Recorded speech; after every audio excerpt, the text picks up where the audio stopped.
Hi, this is Scott Garibay, and today we're going to talk about Dungeons and Dragons, and I am going to do a breakdown of the player characters in one of the player characters in Dungeons and Dragons Eberron Obsidian campaign. This is a 2-hour weekly Lego Dungeons and Dragons campaign using all and only Dungeons and Dragons 5th edition. It started in Eberron, and most of the campaign is in Eberron. And today I wanted to talk to you about one of the player characters, Holly. All right. So Holly is a half-elf bard, and she was born on Eberron, near the Grove of the Guardian Trees. All right. Now, the Grove of the Guardian Trees is in the Eldeen Reaches. And the Eldeen Reaches is specifically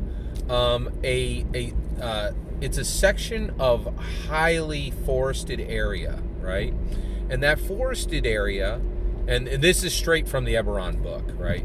So not my own, content here.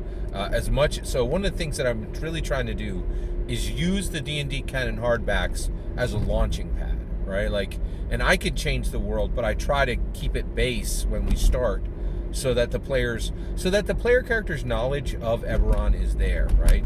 So Holly was born near the Grove of the Guardian Trees, which is where High Druid Olaine, who is the spiritual leader of the Towering Woods, and he he is an awakened grapevine, right?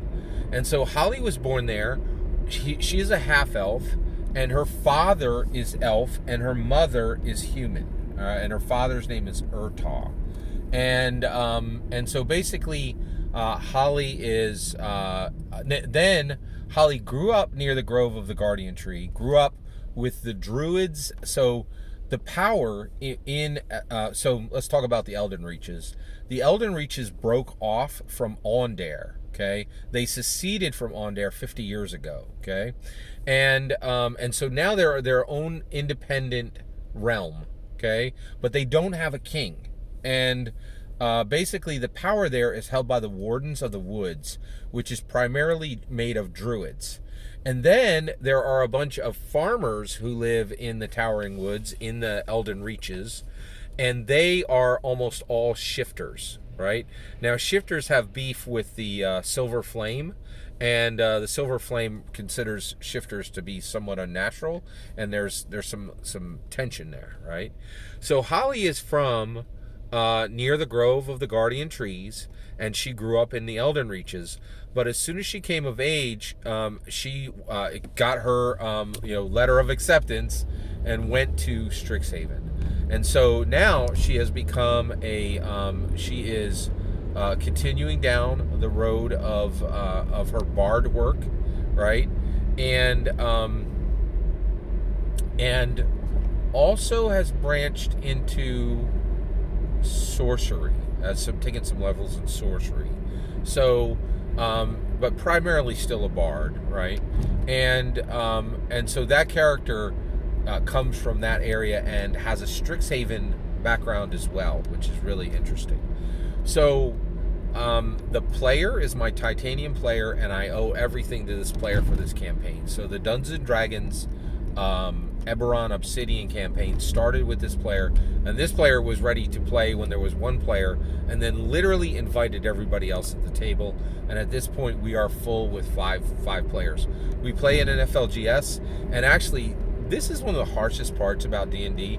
We've shut down invitations, right? So literally, so I run Lego D&D, and it takes up space on the table.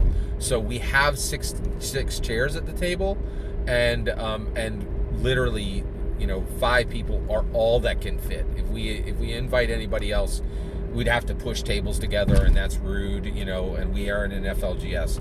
So we are literally at capacity. I would say this: I'm not super comfortable dungeon mastering for more than 5, because I feel like players really struggle to get attention at that point, and do something meaningful, and they're waiting a long time between their turns. So that's where we're currently at. Holly, the half-elf bard who was born in the Elden Reaches, born near the Grove of the Guardian Trees, and then went to Strixhaven. That's one of my player characters in Dungeons & Dragons, Eberron Obsidian, my 2-hour Lego Dungeons & Dragons campaign. Just wanted to share that with you. Thank you for letting me share, just some structures from the current game that I'm running. I'm very excited about it. I really enjoy it, and I wanted to share it with you. Every single word of that is my field report from my tabletop role-playing game, and sessions from my my Dungeons & Dragons session campaigns. What's going on in your game? I'd love to hear what's happening at your table with Dungeons & Dragons. I'd love to hear what's going on with your field reports. Let me know in the comments below. Please consider liking, subscribing, and have a wonderful millennium.